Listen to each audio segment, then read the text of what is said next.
Beautiful evening in the middle of nowhere. Well, just kidding. This is the edge of West Sacramento. And here we are with a nice video update of this thing. 3,000 miles on the odometer now. She is leveled with bigger tires and wheels. Well, just tires. She's got her washed and detailed inside and out after a bunch of rainstorms here in West Sacramento. Beautiful. So I did do the Readylift 2.25 inch level. It's the kit off the 2020 F-150. I've read some people online are having a little bit of concern about installing it on theirs. Mine has installed without issue.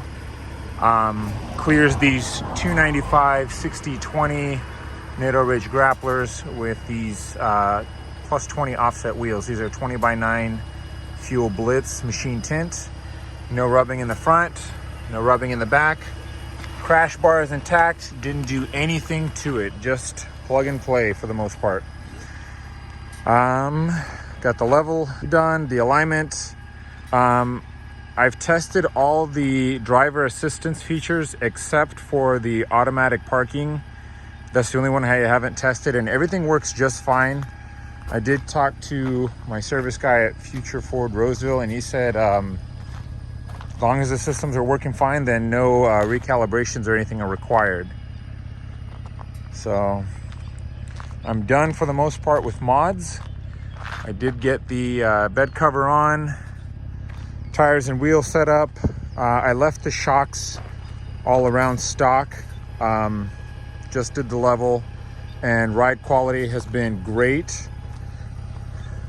Put the wheel well liners in. This was very easy to install. It literally took me 2 minutes on each side. These are the factory originals. Got my little American flag decals on there. I did tint the front windows and the windshield. Haven't done really the wrap of the chrome yet. I'm not quite sure if I am going to go through with it. So here we are looking around, looking at the front. Back up here a little bit.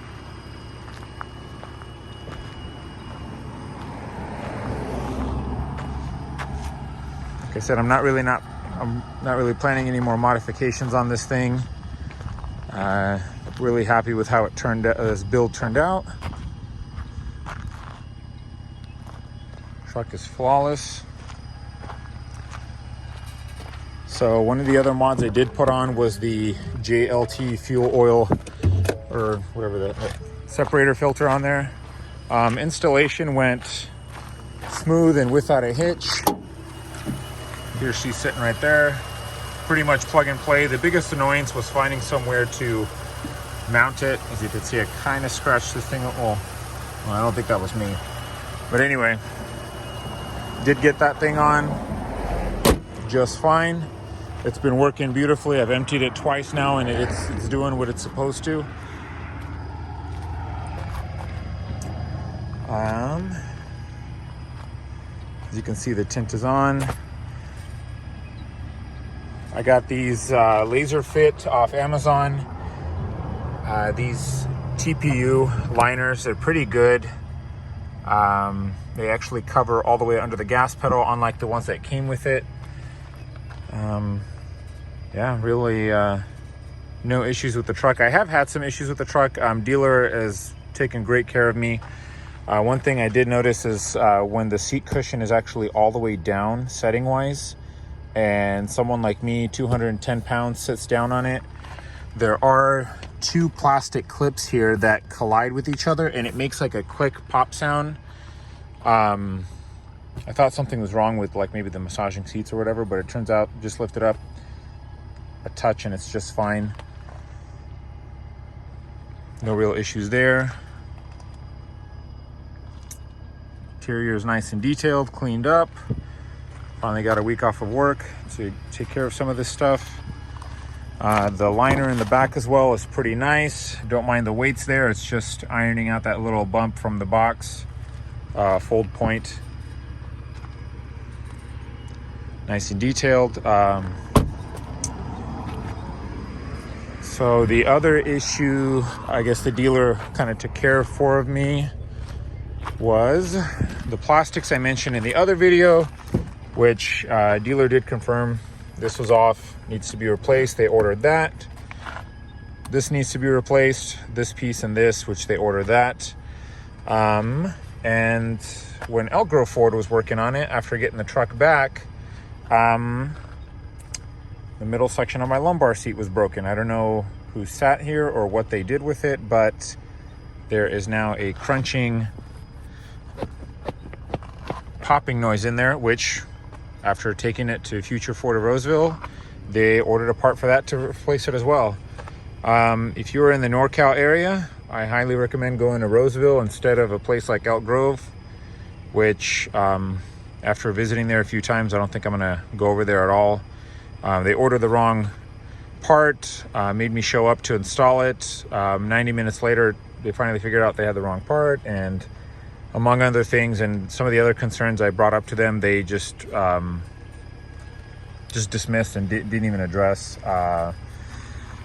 I know some people on the forums have had issues with their trucks showing up, some of the delays with Ford having to store the trucks and doing quality inspections and other things on them.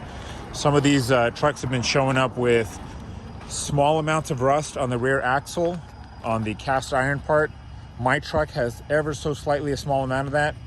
Again, Elk Grove refused to even look at it, and Roseville, sorry, I'm gonna let these bikes pass.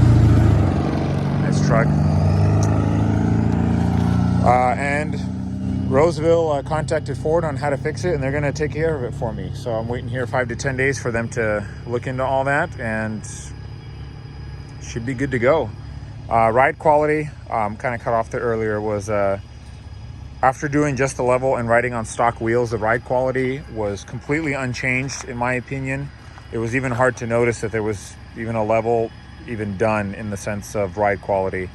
Obviously after putting these slightly larger ones on, ride quality slightly has gone down, but that's just to be expected with 10-ply E tires.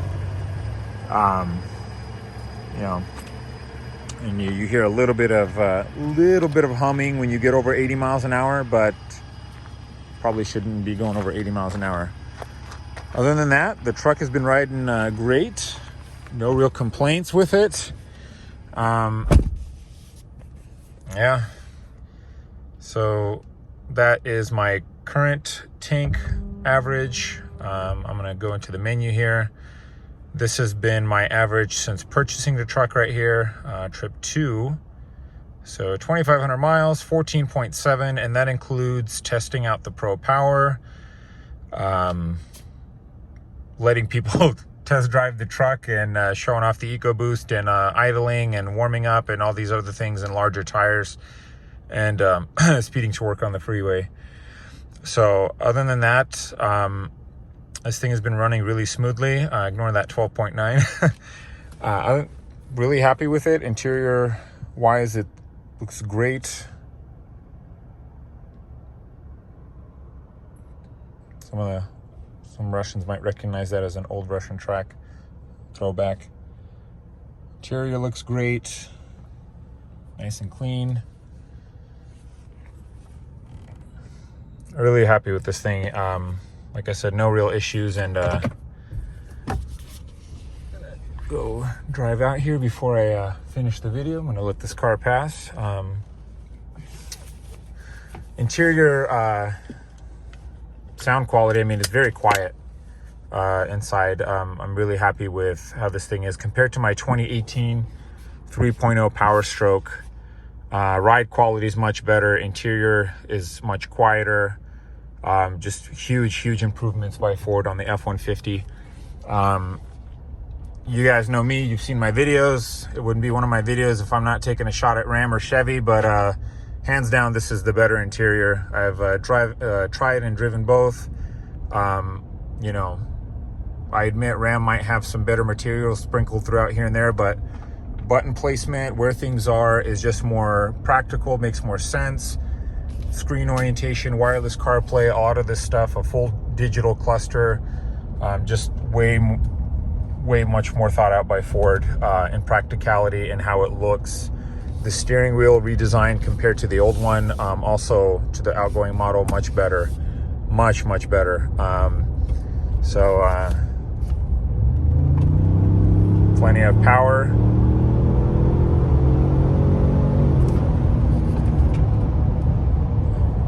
Really enjoying it. I am a huge fan of the Bang & Olufsen sound system, but I know some people online have said they wish it went a tad bit louder. I would have to agree with them, but at the same time, I also know that loudness of a sound system isn't the only thing that makes a sound system great. And in that sense, there's a lot of great sound coming from every angle. It's much better than anything I've ever had. And I tried the Harman Kardon one and the Ram Rebel, the 19 speaker one, and honestly just enjoyed this one a whole lot better, especially with the speaker above and in the headrest. You really do kind of get that immersive sound. Driving real smoothly, as you can see. If you set cruise, it'll keep your lane keep assist, and you know, system's working pretty well here. No issues. It's probably going to yell at me to put my hands on the steering wheel in just a second here, but no issues with that. After the level, the headlights actually auto adjusted to the road, and didn't have to take it to the dealer, didn't have to ask them to do anything with it. It just was very nice to just kind of put those tires and wheels on and just kind of get on with it.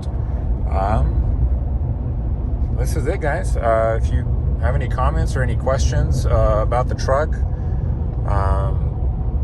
yeah, feel free to let me know. If you guys definitely care more about gas mileage, I would definitely recommend the Power Boost. And above the Power Boost, if you don't care for Pro Power on board, I would recommend the diesel over that one, simply because I got way into the low 30s with the 3.0 that I had, and enjoyed a lot of that low-end torque. Again, the Power Boost, I hear, is just as good with the Pro Power on board. I know my brother was telling me he lives in Fort Worth, Texas, and there were some F-150 owners on his street with the new one that were already utilizing that Pro Power on board for the blackouts that they had over there. So that definitely, in his area, some of the owners have been using that over there to power their homes and other stuff that they got going on.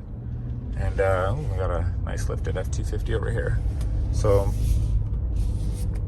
definitely enjoy this truck. Did have a chance in my other stupid earlier video on the channel to test out the Pro Power on board with a Breville coffee maker that takes up to 2 kilowatts. Went through it just fine, no issues. Pro Power worked just great. So yeah, feel free to guys shoot me a comment if you have any questions, if there's anything specific you want to see with the truck. Let me do this here. I'm gonna pull over. There's one thing I keep forgetting to post that people ask me to show, and that is the payload sticker. So here, let me flip the camera around. 1,476 pounds. So that's your payload sticker. I'm still in park, obviously. And yeah, thank you for watching, guys. Enjoy.